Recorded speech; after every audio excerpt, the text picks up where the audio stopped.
When you're picking in day three, you're hoping you can find value. You're hoping you can find a steal at a minimum. Maybe you're hoping you find somebody that can make it through the rookie contract, be special teamer, backup, something along those lines, right?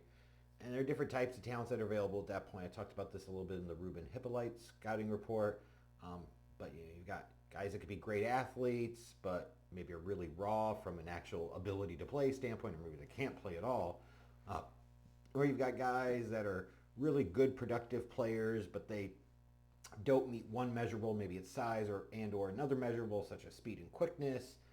But you don't want to overlook their productive traits and performance at the college level because you hope in some ways that translates to the NFL.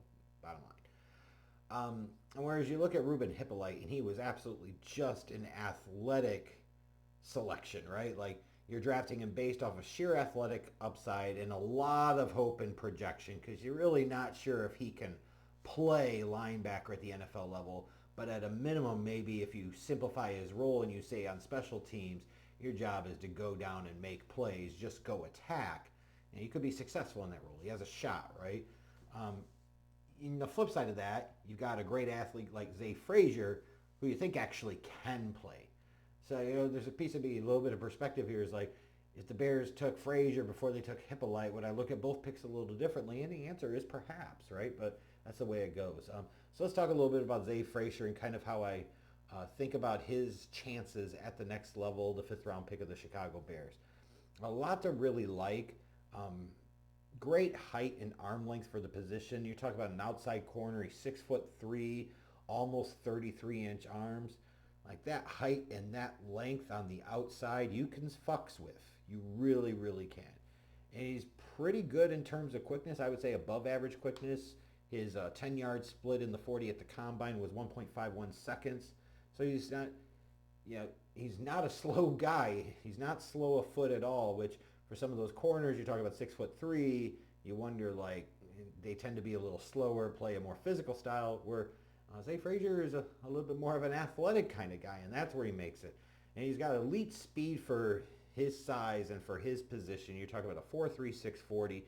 And not only was that great testing speed, but you see that speed and that quickness, that explosiveness on film consistently when you look back at his play in 2024 at UTSA. He's really got great awareness in off-man zone coverage. Like for Bears fans of the past, I'm not trying to make this type of comparison, but I hope what I say here makes sense. Where you had Peanut Tillman was almost 6'2" with long arms, and he was tremendous in off-ball, like off-man coverage, zone coverage, right? And Zay has some similar traits there. Like that's his real strength. And obviously, I'm not saying he's Peanut Tillman.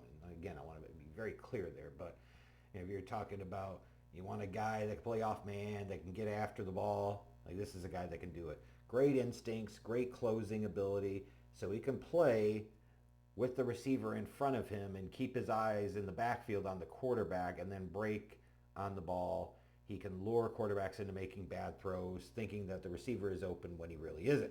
And tremendous ball skills. I mentioned the ball skills part. It's true, right? You're talking about a guy that had 6 INTs in 2024. I think he had like 12 or 15 passes defended. So this is a guy that could get after the ball. And I would even say like he should have picked off some more from the 6 that he did, right? But so often you look at these corners, even the ones that get drafted high, and they've got like 1 interception in 2 or 3 years, 2 interceptions in 3 years.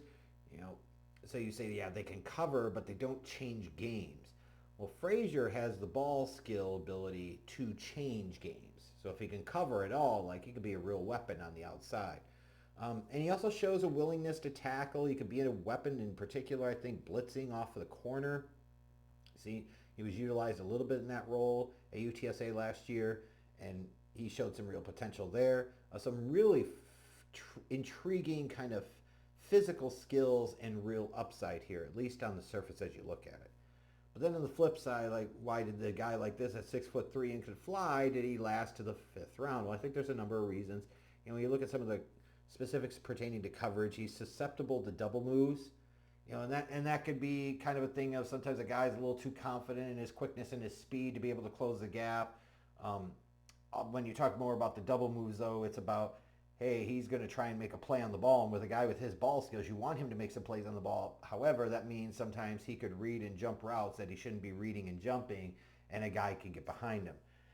For a guy with his height, and in particular his arm length, again, almost 33 inches, he doesn't play as physical in press coverage as maybe he should or you would like him to.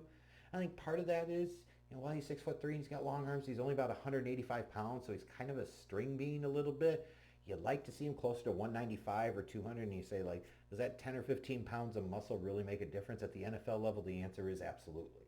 So while I think there's a willingness to be physical at times, there's just not a capability to be as physical as you need him to be or you would want him to be.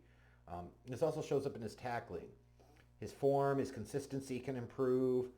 He's a guy that sometimes has trouble finishing his tackles. I think, again, it speaks to that lower physicality, lower play strength, if you will.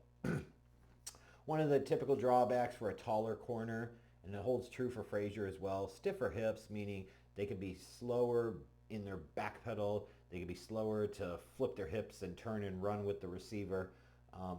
You can work around that sometimes, but it can be an issue at moments.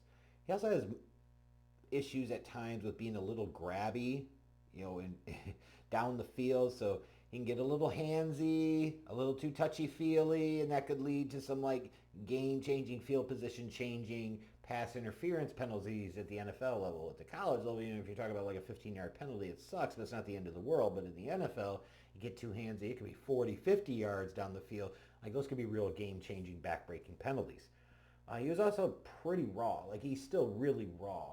And, he's got an interesting story, right? He started off at one school, then he went to a community college for a couple of years, then he went to UTSA, but he only had 1 year as a starter at UTSA. So for a guy with that much experience, it makes you wonder, why didn't he really see the field more until 2024? And on top of all of that, with the physical upside and everything else, he only had 1 year of real production. Great production, mind you, but still only 1 year of production, 1 year of being a starter. He'll be a 25-year-old rookie. So you have to start asking yourself, what is his upside? How much better can he really get? And why did it take him so long to start unleashing his potential? They are very fair questions to ask. When I look at Zay Frasier overall, as a general rule, I am a fan of investing draft pick capital into premium positions. Quarterback, left tackle, wide receiver, edge rusher, corner. These are the positions that command the most money on the open market. You might want to throw in a interior pass rushing defensive lineman, sure, if you want to call that a premium position, but these are the positions that get paid the most. As a result, it makes sense to regularly invest in those. So from Jump Street, the Bears taking a guy like Zay Frasier in round 5 is fine with me. And then when you look at some of the physical traits and the projectable skills and talents, you say, yeah, this guy is a guy that might have some potential to outperform his draft position. And while most day 3 prospects have some major flaws of some kind, and I think Frazier certainly does, right? That's why he was drafted there. The good thing is yeah, he's a really, really good athlete, but he can actually play.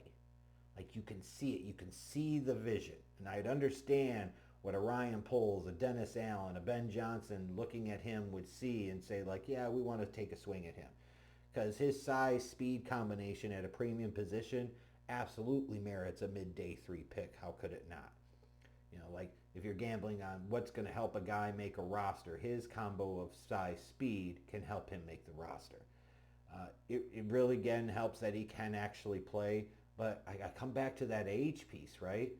And, maybe if he was only 22, 23 years old, I might have a 3rd round grade on him, maybe even a low 2nd round grade on him. But you start talking about he's going to be a 25-year-old rookie, it begs the question of, did he finally get good in 2024 because he was 3 to 4 years older than pretty much everybody else he was facing, and as a result, it creates this false reality where you think he's better as a player than he really is, and when he starts facing people that are his age at the NFL level, he's really going to struggle? It's a fair question. Also, how much upside does he have? We saw this a few years ago with Velus Jones Jr., the Bears taking him in the 3rd round. And he was a 25-year-old rookie that took 6 years to be any type of productive as a receiver at the college level. It was fair to question, how much upside is there really? And the answer was none at all. So I have a 5th round grade on Frazier. Again, I think this was totally worth the risk. but fully acknowledging like, hey, for a fifth rounder, he's going to be 25 this year. You wonder like how much learning curve there is. You wonder how much you really want to invest in like believing in him. But he's got a shot, right? He's definitely got a shot to make the roster. And I wouldn't be surprised if he did because at a minimum, starting off, I certainly project that he could contribute on special teams, maybe as a gunner. But I think there is some outside corner ability at the NFL level. And for a team, you've got Tyreek Stevenson, you've got Terrell Smith. You feel like Jalen Johnson's locked down one side, Kyler Gordon's got the slot locked down. Between Jalen and Gordon, you got 2/3 of that really starting trio at corner. Like that third slot to me is up for grabs, and he could certainly find himself in the mix. But he's going to have to get stronger. He's going to have to play a little more physical. He's going to have to get better in run support to have a real shot at becoming a starter at the NFL level.